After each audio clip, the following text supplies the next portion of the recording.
After being humiliated by Newcastle at home in the opening round of 2011, the return bout at Ausgrid Stadium was Penrith's chance for redemption. Added to that was the fact that both sides were equal on 14 competition points, just one win adrift of the top 8.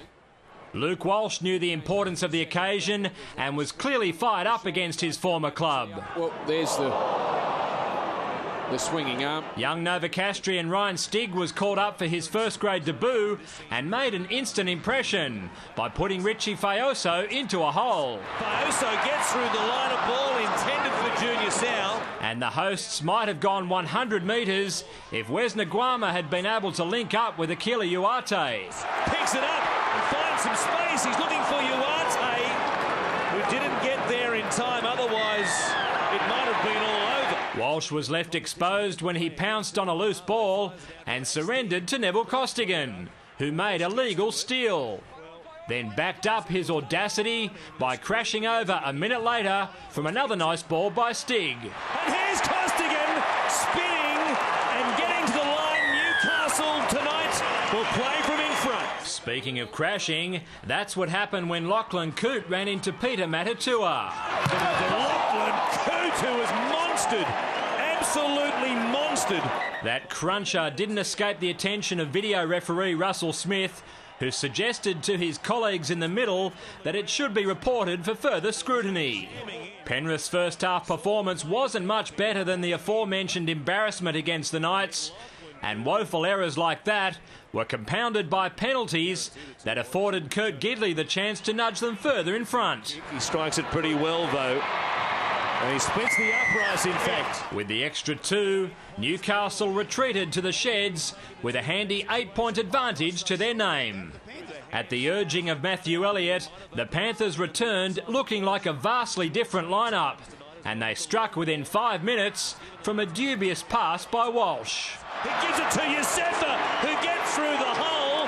There's nothing wrong with the ball, and they will point to the spot. Utility back Nguama showed his fondness for fullback with a scintillating kick return that deserved better than ending in an error.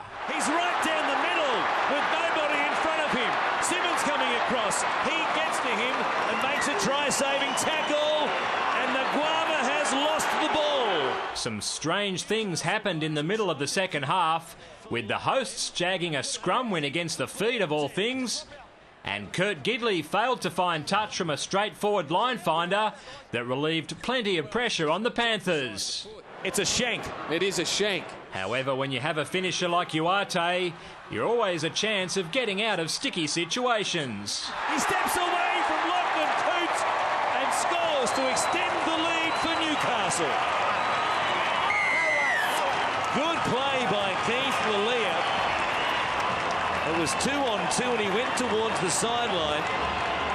But out the back he was able to flick it to Uate, who was almost impossible to stop.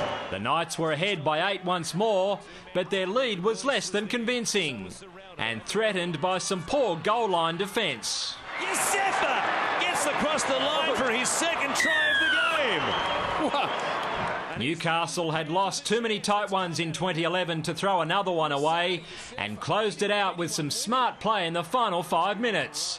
That led to Lachlan Coote's last dropout failing to go 10 and giving Gidley the easiest of shots after the siren. He puts the flags in the air. In the end, it was the skipper's brace of penalty goals that separated the two teams, with the Knights winning 16-12.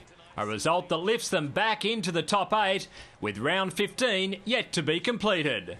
David Rowlands, Big Pond Sport.